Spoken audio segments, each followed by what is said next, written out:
یہ کہ حضور پر جب وحی کا آغاز ہوا اور جب آپ نے اپنی نبوت کا اعلان کیا تو جو مخالفت ہوئی ہے وہ 3 برس تک، اس مخالفت کے بارے میں 2 باتیں نوٹ کر لیجئے.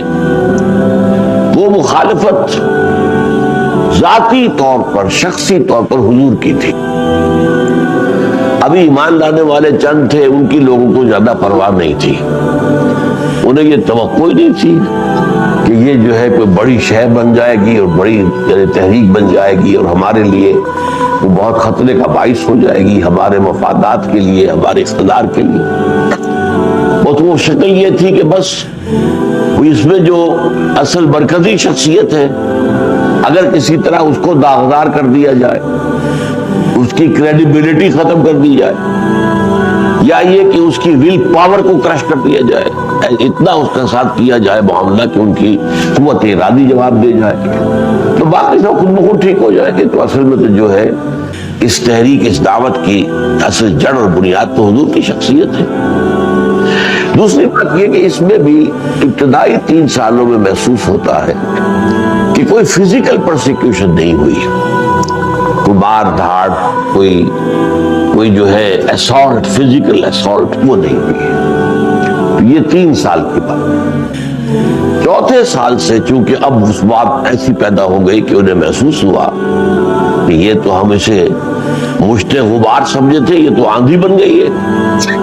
اور اب خاص طور پر یہ کہ ہمارا نوجوان طبقہ ان کی طرف متوجہ ہو گیا ہے، ہمارے نوجوان ایماندار ہیں، ان کے ساتھ شامل ہو رہے ہیں. اس سے بھی زیادہ خطرناک بات یہ کہ ہمارے غلام شامل ہو رہے ہیں ان کے ساتھ. یہ تو یوں سمجھئے کہ کوئی جو ہے بارود کا ذخیرہ ہو اور یہ اس میں چنگاری ڈالنے والی بات ہے. غلام جو ہے دبے ہوئے تھے، پسے ہوئے تھے، مقہور تھے، مظلوم تھے. تو ابھی تو خیر وہ چپ تھے، ایک روایت دنیا کی چلی آ رہی تھی، انہوں نے بھی اس کو قبول کیا ہوا تھا. لیکن اگر ان کے اندر یہ نئی دعوت آ گئی اور انہیں اپنے تشخص کا احساس ہو گیا تو پھر یہ کیا کریں گے؟ بارود پھٹے گا، دھماکہ ہو جائے. لہذا اس کے بعد جو پرسیکیوشن شروع ہوئی ہے وہ فزیکل پرسیکیوشن، مار دھاڑ، بھوکے رکھنا، نوجوانوں کو خاص طور پر زنجیروں میں باندھ کر گھروں میں ڈال دینا، فاقے دینا، کھانے کو نہ دینا، مارنا. اور خاص طور پر مارنے کا عمل جو ہے وہ غلاموں کے ساتھ. ظاہر بات ہے کہ ان کو تو کوئی پروٹیکشن تھی نہیں. نوجوانوں کو بھی ہوا، مارا گیا، اس لیے کہ نوجوانوں پر بزرگوں کو حق ہوتا ہے. بزرگ جو ہے وہ جو کچھ چاہے کر لے، باپ جو چاہے کر لے، چچا جو چاہے کر لے. لیکن یہ کہ غلاموں کو معاملہ تو بہت گیا تھا، ان کا تو سرے سے کوئی حق ہی نہیں تھا. جو ان کے آقا تھے وہ مالک تھے. اس معاشرے میں تو انہیں اختیار تھا، جب چاہے اپنے غلام کو ذبح کر دے، مار دے، کوئی ان سے پوچھنے والا نہیں تھا. جیسے آپ کی کوئی بکری ہے، آپ جب چاہے ذبح کریں اور اس کا گوشت جو ہے پکا کے کھائیں، کوئی آپ سے پوچھے یہ کیا کیا تم نے؟ تو اسی طرح کا معاملہ غلاموں کا تھا. ملکیت تھے، جیسے بکری ملکیت ہے ویسے وہ بھی ملکیت تھے. تو یہ تدریجاً ہوا ہے معاملہ ایذا کا، اور جس کو پرسیکیوشن کہتے ہیں، ابتلا کہتے ہیں، ٹارچر کہتے ہیں، اس کا معاملہ ہوا. تو ابتدا میں جو ہے وہ صرف شخصی پرسیکیوشن حضور کی، وہ بھی زبانی کرا. البتہ یہ ہے کہ پھر اس کے اندر کردار 3 رفتہ رفتہ نمایاں ہوئے. ان میں سے ایک کا یہاں پر قرآن میں ذکر کیا گیا ہے. ان میں کچھ لوگ تھے جو بدترین لوگ تھے، ہر خیر سے خالی، انسانیت سے بھی عاری، انسانی جوہر سے بھی محروم، نہ اخلاق، نہ جرت، نہ شجاعت. ان کا جو نمائندہ کردار ہے، چونکہ یہ بدترین کردار تھا، اس کردار کا نمائندہ ہے ابو لہب، بدترین انسان. یہی وجہ ہے کہ قرآن مجید میں صرف وہی شخص ہے جس کا نام لے کر جو ہے وہ اس کی مذمت کی گئی ہے، زجر و توبیخ کی گئی ہے، اور یہ کہ اس پر پوری صورت نازل ہوئی. تبت یدا ابی لہب وتب ما اغنی عنہ مالہ وما کسب سیصلی نارا ذات لہب وامرأتہ حمالۃ الحطب فی جیدہا حبل من مسد. ایک دوسرا کردار تھا جو مخالفت میں تو شدید تھا، لیکن دنات اور کمینگی اس میں نہیں تھی، شجاعت بھی تھی، سخاوت بھی تھی. یعنی جو ان کے معاشرے کے اندر جو اچھے اوصاف تھے جن کی بنا پر لوگوں کی تعریف کی جاتی تھی وہ ان میں موجود تھے. لیکن یہ کہ وہ ایمان نہیں لائے، مخالفت پہ شدید ہوئے.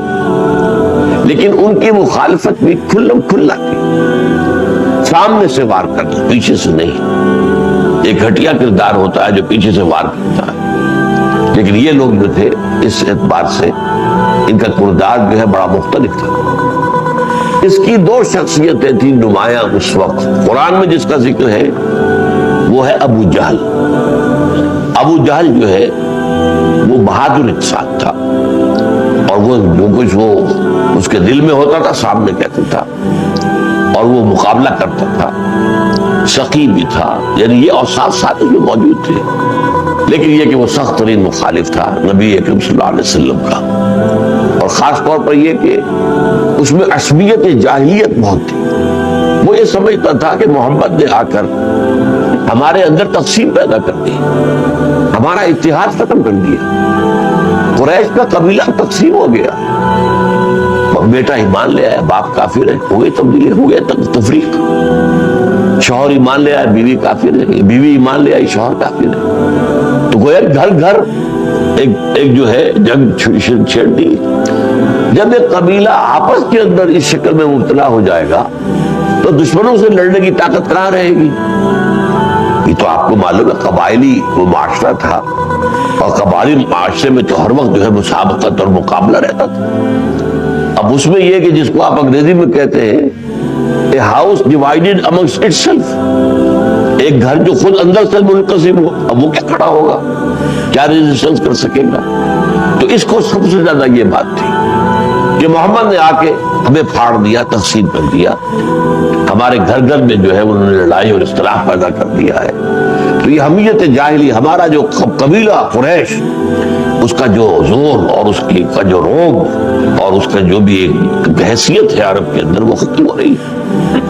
لیکن یہ کہ یہ کھلم کھلا، اور جیسا کہ میں نے عرض کیا باقی دوسرے اوصاف جو ہیں جو وہاں پر بڑے سمجھے جاتے تھے کہ اچھے ہیں، جن کی بنا پر کسی شخص کی عزت کی جاتی تھی، وہ کہ جو بہادر ہو، حملہ کرے تو سامنے سے کرے، اور وہ یہ کہ وہ اپنے دین میں سچا ہو، اس کے لیے قربانی دینے کے بھی تیار ہو. اس کا کردار ہے ابو جہل کا. یہ ان آیات میں جو میں نے آج پڑھی ہے، جو تیسرا حصہ ہے سورہ علق کا، اس میں ابو جہل کا کردار ہے. ایک کردار اور تھا وہاں، اس کو چونکہ بہت نمایاں کیا گیا ہے. وہ لوگ تھے کہ جو دل سے سمجھ چکے تھے کہ محمد کی دعوت صحیح ہے، یہ حق، لیکن اپنے مفادات کی وجہ سے، اپنی چودراہٹ کی وجہ سے، اپنے اس معاشرے کے اندر حیثیت کی وجہ سے، اور وہ اپنی دوستیوں اور رشتہ داریوں کی وجہ سے وہ اپنے معاشرے کو چھوڑ کر حضور کے ساتھ آنے کو تیار نہیں تھے. ان کی پوزیشن کیا ہوتی تھی؟ وہ سمجھیے جو منافقین کی پوزیشن بعد میں مدینے میں ہوئی، یہ اس کے برعکس تھے. منافقین ایمان تو لے آئے لیکن دل سے ایمان نہیں لائے تھے، لہذا جب جو ابتلا کا وقت آتا تھا تو پیچھے ہٹ جاتے تھے. اب جنگ کا وقت آیا، نکلو، پیچھے ہٹ گئے. انفاق کا وقت ہے، آؤ اللہ کی راہ میں خرچ کرو، ضرورت ہے، پیچھے ہٹ گئے. تو یہ منافقین.